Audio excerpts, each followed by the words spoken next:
ज़बानें इंसानी समाज में न सिर्फ गुफ्तगू और राब्ते का ज़रिया होती हैं, बल्कि तहज़ीबों की इर्तिक़ा और फ़रोग़ भी उन पर मुनहसर होती है। उर्दू ज़बान जो कि हिंदुस्तान में जन्मी पली बढ़ी, आज पूरी दुनिया में अपनी एक मुनफ़रिद शनाख्त कायम किए हुए है।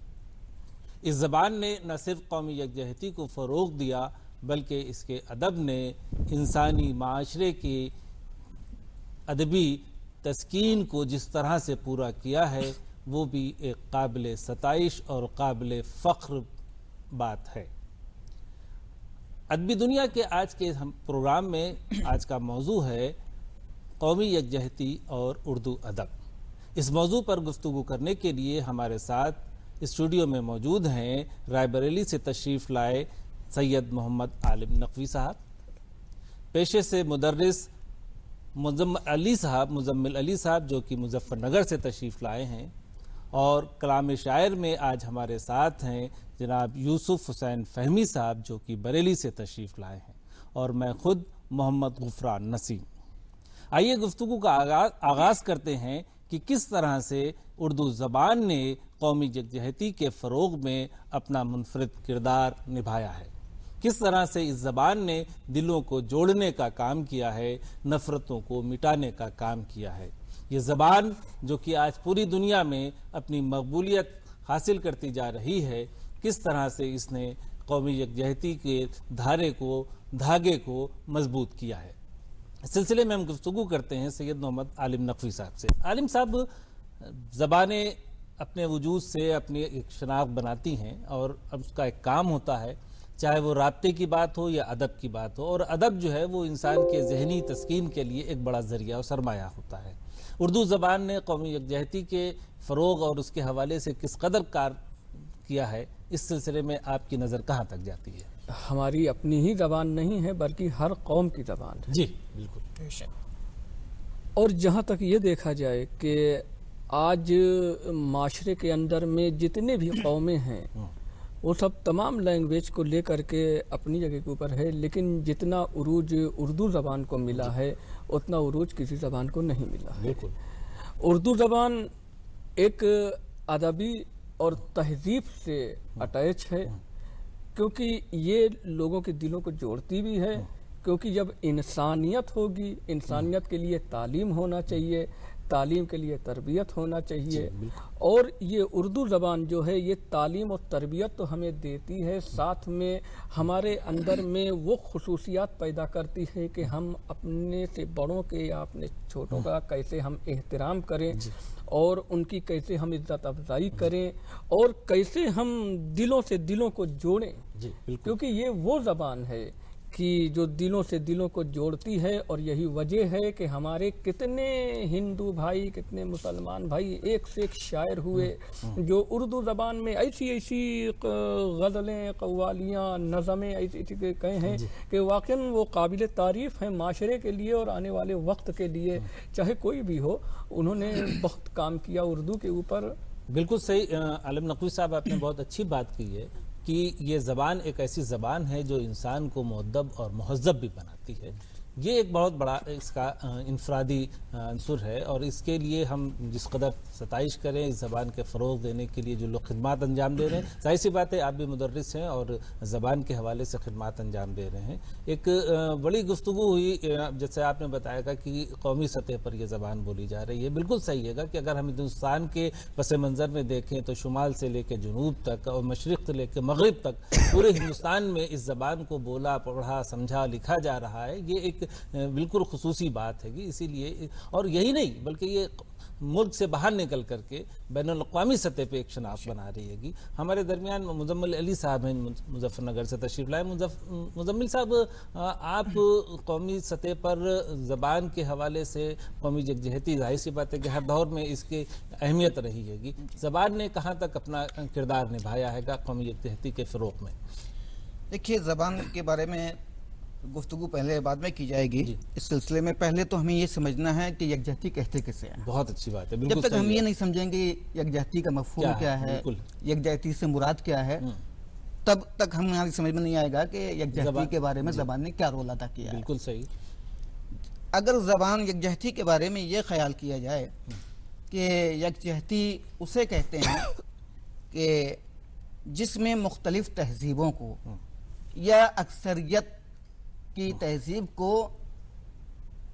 में उन तहजीबों को मुदगम कर दिया जाए जो अक्सरियत में नहीं है, जो अक़लियत में है, तो ऐसा गलत है। क्योंकि जो है यकजहती जो है तहजीबों के इदगाम करने का नाम नहीं है। बिल्कुल। क्योंकि अगर जो है तहजीब को एक दूसरे की तहजीब को एक दूसरे में इदगाम कर दिया जाए तो उससे कोई फायदा हासिल होने वाला नहीं है। मसलन मिसाल के तौर पर जो है बारिश के होने के बाद जो है एक जो है इंद्रधनुष जब जाहिर होता है, जिसे हमारी ज़बान में कौसो कज़ा कहते हैं, उसमें 7 रंग होते हैं। अगर कोई ये चाहे कि इन रंगों को आपस में मिला दिया जाए तो उसकी वो जो चाशनी है, जो हसीन मंजर है, जो खूबसूरती है, वो खत्म हो जाए, कोई रंग नहीं रहेगा। इसी तरीके से अगर तमाम तहजीबों को एक अक्सरियत वाली तहजीब में तमद्दुन में मिलाकर जम कर दिया जाए, मुदगम कर दिया जाए, तो उसकी जो है अहमियत जो है, जो उसकी खूबसूरती है, वो खत्म हो जाएगी। बल्कि यकजहती से मुराद ये है कि मकसद का रब्त और इत्तेहाद की बाहमी के जरिए जो है ऐसी फिजा माहौल साजगार की जाए, ऐसा माहौल बनाया जाए कि जिसके जरिए मुख्तलिफ तहजीबों की जो इकाई है, इकाइयों की इनफरादियत बाकी रहे, और सिर्फ जो है बाकी ही नहीं रहे बल्कि उसमें और निखार पैदा हो जाए। तो अजीज़ सामीन मोहतरम, और हम हजरात जो है ये ख्याल करें, ये गौर करें कि यकजहती से मुराद ये नहीं है कि तमाम को यकजा कर दिया जाए, बल्कि यकजहती से मुराद ये है कि हम मकसद के एतबार से हम अपने शनाख्त के साथ कायम रहें और हर एक की तहजीब और तमद्दुन जो है बरकरार रहे। अब रहा कि उर्दू का क्या नजरिया रहा है, उर्दू का क्या रोल रहा है, क्योंकि उर्दू खुद एक ऐसी जबान है जिसके माना ही लश्कर के है। जी बिल्कुल। क्योंकि उर्दू में मुख्तलिफ हिंदी की भी पाई जाती है, संस्कृत भी पाई जाती है, अरबी भी पाई जाती है। तो बहरहाल ये उर्दू ज़बान एक ऐसी ज़बान है जो अपने अंदर मुख्तलिफ ज़बानों को यकजा किए हुए है और जो है यकजहती का पैगाम दे रही है। और इसके बारे में अदीबों ने भी काम किया है, चाहे वो दौरे कदीम के अदीब रहे हों या दौरे हाजिर के अदीब रहे हों। इसके बारे में बल्कि जो है ख्वाजा अल्ताफ़ हुसैन हाली कहते हैं कि यही है इबादत, यही दीन ईमान, यही है इबादत, यही यही है इबादत, यही दीन और ईमान कि काम आए दुनिया में इंसान के। ये भी यकजहती का पैगाम है, क्योंकि जो है न रंग है, न कबीला है, न कौमें हैं, बल्कि हमें ये सोचना चाहिए कि तमाम के तमाम एक इंसान है। अगर बिल्कुल इंसानियत के नाते से अगर हम गुफ्तगू करें, यही हमारे हिंदुस्तान का बिल्कुल जाहिर सी बात है कि एक अहम नारा और फिक्रा है कि कसरत में वहदत, अखंडता में एकता, और इसी से हमारी पूरी दुनिया में एक अलग पहचान है हिंदुस्तानी होने की। और बड़ी अच्छी बात कही मुजम्मिल साहब आपने कि हम तमाम वो तहजीबें जो अपनी अलग एक शनाख्त रखती हैं उनको एक साथ जमा करना है और कोई एक दूसरे पे मुसल्लत नहीं करना है, किसी को किसी पे जम नहीं करना है। वो अपनी शनाख्त, अपनी रंगारंगी, अपनी इंफरादियत के साथ आपस में मिल करके काम कर रहे हैं। और इंद्रधनुष का जिससे आपने क़ज़्व क़ज़ा का हवाला दिया, बेहतरीन मिसाल है इस बात के लिए कि सब अपने अपने रंग हैं और सब जब एक साथ जुड़ जाते हैं तो उनकी खूबसूरती दोबाला हो जाती है। और यही खूबसूरती कौमी सतह पर इंसानियत के हवाले से भी है कि हमारे मुल्क हिंदुस्तान में मुख्तलिफ कौमें रहती हैं, मुख्तलिफ तबक़ात हैं, मुख्तलिफ बोलियां बोली जाती हैं और वो सब एक साथ मिल करके एक कौम बनते हैं जिसे हम हिंदुस्तानी कहते हैं और वो हिंदुस्तानियत कहलाती है। कि सैयद मोहम्मद आलम साहब, कौमी हवाले से हमने बात की, कौमी ज़बान के हवाले से बात की, उर्दू ज़बान के हवाले से अगर हम नज़र डालते हैं तो हम ये देखते हैं कि जो हमारी तहरीक आज़ादी है उसमें जो हमारे मुजाहिदीन हैं उन्होंने बड़ा किरदार निभाया और उसमें ज़बान के हवाले से भी बहुत काम हुआ। हमारे सहाफ़ियों ने, हमारे शायरों ने, हमारे अदीबों ने बड़ा काम किया है और कौमी यकजहती को फ़रोग़ देने के लिए उन्होंने अपनी ज़बान और अपने अदब को, अपने फ़न को एक हिस्सा और बनाया है। इस हवाले से आपकी नज़र कहाँ तक जाती है? जैसे मैं एक बात करूं कि वो सरफरोशी की तमन्ना अब हमारे दिल में है, देखना है जोर कितना बाज़ कातिल में है। बिस्मिल अज़ीमाबादी का ये शेर जो राम प्रसाद बिस्मिल पढ़ रहे हैं, ये कौमी यकजहती का एक बेहतरीन नमूना मिसाल है। इस हवाले से बिल्कुल सही कह रहे हैं कि सरफरोशी की तमन्ना अब हमारे दिल में है और देखना है जोश कितना बाजुए कातिल में है। जोर कितना बाजुए तो कातिल ये में है। हमारे जहन में ये बातें तब आवे जी। जब हम यकजा हों, जी। जब हम एक हों और हिंदू मुसलमान सिख ईसाई सुन्नी शिया सभी बहरहाल बैनुल अक़वामी ये सब मिल करके एक ग्रुप तैयार हो, और तभी हम ये बात कर सकते हैं कि सरफरोशी की तमन्ना। क्यों? क्योंकि जब हमारे पास हथियार होगा, और हथियार में सबसे बेहतर और मेन हथियार है एकता, जी। अगर वो हमारे पास में है तो हम किसी भी मुल्क को जो है टक्कर दे सकते हैं, किसी से टक्कर ले सकते हैं। और उर्दू अदब को बीच में रखते हुए हम अगर इस तालीम से बिल्कुल आशना हैं और बिल्कुल उससे जुड़े हुए हैं, मिले हुए हैं, तो हमारे इत्तेहाद इत्तेफाक में कोई कमी नहीं आ पाएगी। हम मुज़म्मिल सब साहब, एक ही रहेंगे। बड़ी अच्छी बात अभी सईद मोहम्मद आलम साहब कर रहे थे कि हमें इत्तिहाद और एकता को बना कर रखना है, बेशक। और वो ज़बान के हवाले से भी बहुत ज़रूरी है, और कसरत के हवाले से भी बहुत ज़रूरी है कि जितनी ज़्यादा कसरत है, हम जमहूरी निज़ाम में रह रहे हैं, और जमहूरियत में जाहिर सी बात है कि कसरत जो है वो अपने एक माने रखती है, बेशक। और उसके माने जो है वो असरअंदाज होते हैं सियासी तौर से, समाजी तौर से, इक़्तिसादी तौर पे, कौमी तौर पे, हर तरह से उसका असर जो है वो महसूस किया जाता है। ज़बान के हवाले से हम गुफ्तगू कर रहे थे कि अदब, हमारा आज का मौजू भी यही रहेगा कि कौमी यकजहती और उर्दू अदब। उर्दू अदब की हम बात करते हैं तो उसमें भी दो असनाफ हो जाती हैं कि नस्र और नज़्म। नस्र और नज़्म के हवाले से अगर हम गुफ्तगू करें तो जैसे अभी आपने ख्वाजा अल्ताफ़ हुसैन अली साहब का एक बेहतरीन शेर पेश किया, इस तरह से हमारे जो नस्र के अदीब हैं उन्होंने भी बड़ा काम किया है। तो जो हवाले आपने पेश किए, मौजूदा दौर में जो आज उसकी ज़रूरत महसूस की जा रही है और हमेशा हर दौर में रहती है, तो मौजूदा हमारे जो अदीब व कलमकार हैं उनकी जो अदबी तख्लीक़ात हैं वो किस कदर कारामद हो रही हैं, और वो क्या इस पैगाम को पूरा कर पा रही थी? बेशक ज़रूर कर पा रहे हैं। मौजूदा दौर में कुछ शख्सियतें हैं हमारे सामने, कुछ अभी जो है इस साल में गुजर भी चुकी है। जी जी, जाहिर सी बात है कि मौत भरा। उनमें से एक शख्सियत जो है जो मौजूदा दौर में इस वक्त हयात हैं, मुनव्वर राना की शख्सियत है, जिन्होंने वाकई जो है यकजहती पर जो है बहुत बड़ा काम कर भी रहे हैं और इंशाअल्लाह करते भी रहेंगे। जी। वो कहते हैं कि यकजहती के बारे में कि अगर ये कहा जाए कि उर्दू और हिंदी को एक दूसरे में बांट दिया जाए, जैसा कि आजकल चल रहा है, कोशिश जारी है कि ये उर्दू ज़बान को एक ख़ास तबके से मखसूस कर दिया गया या हिंदी ज़बान को एक ख़ास तबके से मखसूस कर दिया गया, तो वो ये कहते हैं कि ऐसा नहीं है, बल्कि उर्दू और हिंदी में बाहमी रब्त है, यकजहती पाई जाती है। और वो कहते हैं कि उर्दू और हिंदी की मिसाल ऐसी है जिस तरीके से दो सगी बहनें होती हैं। दो बहनें, बिल्कुल दो सगी बहनें होती हैं। वही उसी को वो अपने शेर में, जिसका मफहूम यह है कि सगी बहनों का जो रिश्ता है उर्दू और हिंदी में, सगी बहनों का रिश्ता है उर्दू और हिंदी में, कहीं दुनिया की किसी ज़बान में, जिंदा ज़बान में ऐसा नहीं देखा। बिल्कुल ऐसा नहीं। तो अपने इस तरीके से मफहूम है उनका। इसी तरीके से जो शख्सियत गुजर गई, अभी 20 में ही गुजरी है, राहत इंदौरी हैं जी, वो भी एक वाकई उन्होंने भी इत्तेहाद का, यकजहती का पैगाम दिया है। वो उनकी एक गज़ल है, शायद इश्क करो या इश्क चले, ऐसी है, जहन में आ रहा है। तो ये कहते हैं कि वो हिंदू, मैं मुसलमान, वो हिंदू, ये सिख, वो ईसाई। जी, क्या कहने, मैं मुसलमान, वो हिंदू, वो सिख, ये ईसाई, ये सब सियासत की बातें हैं, चलो इश्क करें, चलो इश्क करें। बहुत इश्क करने का मतलब ये नहीं यकजहती है, वो प्यार हो, मुत्ताहत हो। इसी तरीके से हमारी एक हिंदू शायरा जो इस वक्त मौजूद है, मैं भी उससे बहुत ज्यादा मुतासिर हुआ हूँ, वो है जो है लता जी। लता कहती हैं कि लता हया जी, बहुत ही वाकई अच्छी तरीके से जो है यकजहती पर उनका बहुत कलाम है, और उन्होंने हिंदी और उर्दू को यकजा सामने पेश किया है। उर्दू मन से भी उन्होंने गुफ्तगू की है और हिंदी के हवाले से भी गुफ्तगू की है। तो वो अपने एक, उनकी एक गीत है जो है जिसका उन्वान है बुलबुल।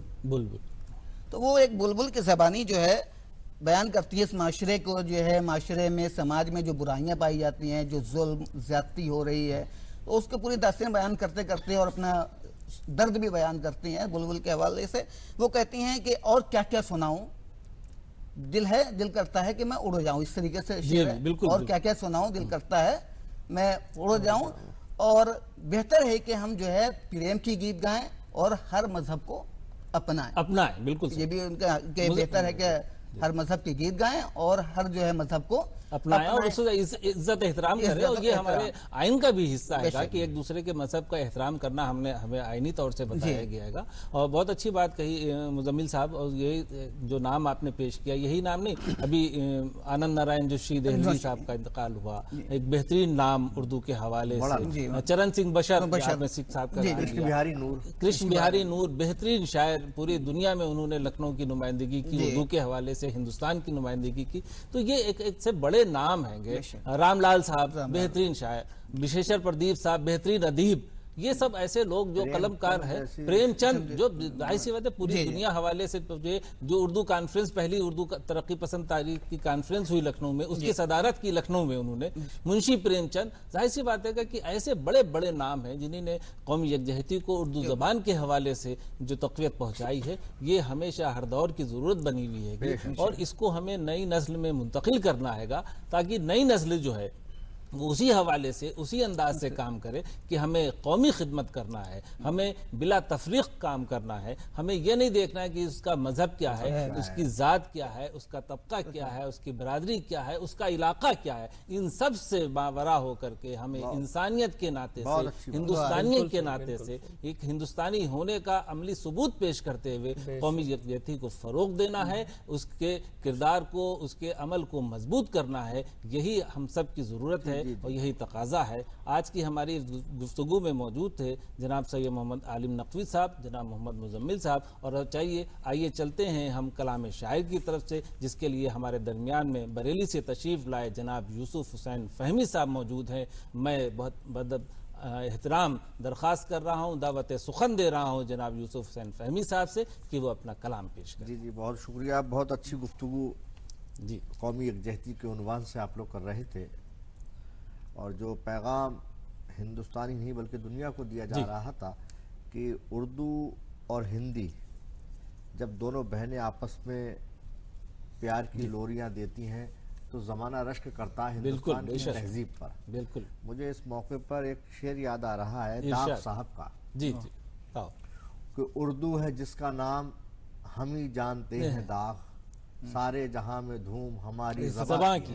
बेशक बेशक। जहाँ तक कौमी यकजहती की बात है, बहुत अच्छा आप लोग गुफ्तगू कर रहे थे, बड़े अच्छे अच्छे पहलुओं पर नुकात आपने, जिन नुकात को आपने उजागर किया उसके शुक्रगुजार होना चाहिए। और मैं समझता हूँ कि हमारे नाज़रीन इकराम को ये बिल्कुल ज़बरदस्त पसंद आया होगा। 4 मिसरे पेश कर रहा हूँ। मुलाजा फरमाए कि आपकी बात को ही, आप लोगों की बात को आगे बढ़ाया है। जी जी बिल्कुल। कि ऐ जिम्मेदारे वतन देश के जवां मर्दो, क्या कहने, ऐ जिम्मेदारे वतन, ऐ जिम्मेदारे वतन देश के जवां मर्दो, हर एक शय में गुलिस्तां की ताजगी भर दो। वाह, क्या कहने, क्या कहने। ऐ जिम्मेदारे वतन देश के जवां मर्दो, हर एक शय में गुलिस्तां की ताजगी भर दो। कदम कदम पे ये हालात का तकाजा है, जहां जहां भी अंधेरा है रोशनी रोशनी कर दो। क्या कहने फहमी साहब, भी अंधेरा है रोशनी कर दो। कदम कदम पे ये हालात का तकाजा है, जहां जहां भी अंधेरा है रोशनी कर दो। और जैसे कि बात यकजहती की आ रही है, गजल का मतला पेश कर रहा हूँ आपके खिदमत में कि ये सब चीजें कब मुमकिन है। जी, जैसे कि आपने बात इख्तिताम कर रहे थे दोस्तों, आपने बड़ी अच्छी बात की, उसी बात को ही मैंने नज्म किया है कि बीज क्या कहने हैं, क्या कहने फहमी साहब, बहुत अच्छा मिसरा है, बहुत अच्छा है, बहुत अच्छा है। बहुत रिश्तों का वफाओं से मिलाया जाए, मेरी धरती से मोहब्बत को उगाया जाए। वाह वाह वाह, मेरी धरती को मोहब्बत से उगाया जाए। बेहतरीन संगम उर्दू हिंदी का। और मेरी धरती से मोहब्बत को उगाया जाए, फिक्र की धूप को अल्फाज का जेवर देकर। वाह, फिक्र की धूप को अल्फाज का जेवर देकर, फिक्र की धूप को अल्फाज का जेवर देकर, एक नए दौर के सूरज को उगाया जाए। वाह वाह वाह वाह वाह, बहुत खूब, वाह वाह, सुभान अल्लाह। क्या कहने भाई यूसुफ फिक्र साहब। की धूप को अल्फाज का जेवर जेवर देकर एक नए दौर के सूरज को उगाया जाए। अब मेरे शहर में नफरत की हवा फैल गई। क्या कहने, अब मेरे शहर अब मेरे शहर में नफरत की हवा फैल गई। अब मेरा शहर कहीं और बसाया जाए, कहीं और बसाया जाए। अब क्या मेरा कहने भाई। शहर कहीं और बसाया जाए। और ये शेर बतौर खास पेश कर रहा हूँ जी अच्छा बताओ। कि जिनकी शाखों पे मोहब्बत की कली खिलती है, जिनकी शाखों पे मोहब्बत की कि कली जिनकी खिलती शाखों है। पे मोहब्बत की कली खिलती है, ऐसे पौधों को क्यारी में लगाया क्या कहने ऐसे क्यारी, पौधों क्या को जवाब क्यारी नहीं। में वाह वाह लगाया वाह जाए। वाह जिनकी हर शाखों घर पे में खिले, वाह। मोहब्बत की कली खिलती है, ऐसे पौधों को क्यारी क्यारी में में लगाया लगाया जाए। और ये तो बात थी कौमी यकजहती के हवाले से, जिस तरह उर्दू क्या पैगाम देती है। जी। अब मैं एक गजल पेश कर रहा हूँ, जी अगर आपकी इजाजत हो। जी जी इरशाद। मुलाजा फरमाए, जो मंजर ख्वाब बुनते हैं वो मंजर टूट जाते हैं। वाह क्या अच्छा मिसाल। जो मंजर ख्वाब बुनते हैं हाँ। वो मंजर टूट जाते हैं। बहुत नाजुक खिलौने हैं ये अक्सर टूट जाते हैं। वाह वाह वाह वाह, बहुत क्या नाजुक कहने यूसुफ भाई, खिलौने बहुत हैं, खूब। ये अक्सर टूट जाते हैं। जो मंजर ख्वाब बुनते हैं वो मंजर टूट जाते हैं। बहुत नाजुक खिलौने हैं ये अक्सर टूट जाते हैं। और शेर बतौर खास पेश कर रहा हूँ इरशाद। आपके, किसी के, ये हिंदुस्तान की ये तारीख रही है जी बिल्कुल। कि किसी के जब्र के आगे कभी सर खम नहीं करते। क्या कहने, किसी के किसी के जबर के किसी आगे के जब्र के आगे कभी किसी के जब्र के आगे कभी सर अच्छा खम मिसरा। नहीं करते। हमारे सब्र के आगे तो खंजर टूट खंजर टूट जाते हैं। वाह, वाह, वाह, वाह, हमारे क्या सब्र कहने, के सब्र, आगे वाह, वाह, खंजर क्या टूट कहने, जाए। बहुत वाह, अच्छा, वाह, वाह वाह वाह। किसी के जब्र के आगे बहुत खूब। कभी सर खम नहीं करते।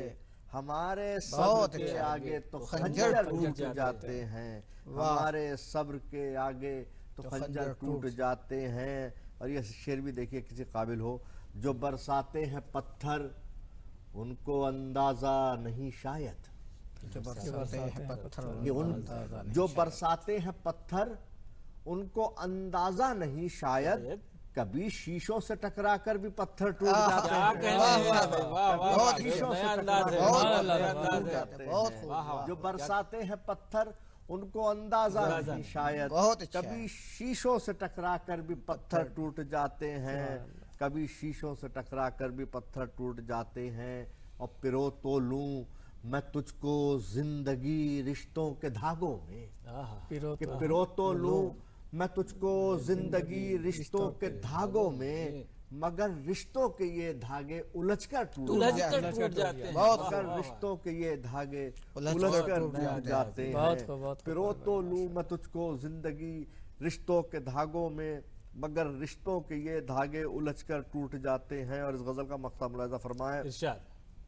कि किसी मजजूब की नजरों से टकराती हैं जब नजरें, आहा, किसी मजजूब की नजरों से टकराती हैं जब नजरें, तो फहमी खुद फरेबी के ये पैकर टूट जाते क्या हैं। कहने फहमी साहब, फहमी बहुत खूब, खुद बहुत फरेबी खूब, के ये बहुत पैकर टूट बहुत जाते खूब, हैं। बहुत अच्छा, जो अच्छा। मंजर ख्वाब बुनते हैं वो मंजर टूट जाते हैं। बहुत नाजुक खिलौने हैं ये अक्सर टूट जाते हैं। बहुत बहुत शुक्रिया यूसुफ साहब, बहुत बेहतरीन कलाम, बेहतरीन गजल। जितने अच्छा आपने कौमी जदोजहदी पे शेर सुनाए उतनी ही अच्छी गजल। इसके लिए आप मुबारकबाद आपको बहुत बहुत। और नाजरीन, आज की हमारी गुफ्तगू कौमी जदोजहदी और उर्दू अदब के हवाले से स्टूडियो में हम जमा थे। हमारे साथ गुफ्तगू में मौजूद थे सैयद मोहम्मद आलिम नकवी साहब जो कि रायबरेली से तशरीफ़ लाए थे, मुजम्मिल अली साहब जो कि मुजफ्फरनगर से तशरीफ़ लाए थे, और कलाम शायर में जनाब यूसुफ हुसैन फहमी साहब जो कि बरेली से तशरीफ़ लाए थे। बेहतरीन कलाम पेश किया और मैं खुद मोहम्मद गुफरान नसीम। और इसी के साथ आज की इस गुफ्तगू को यहीं पर ख़त्म करते हैं। बहुत बहुत शुक्रिया, आदाब।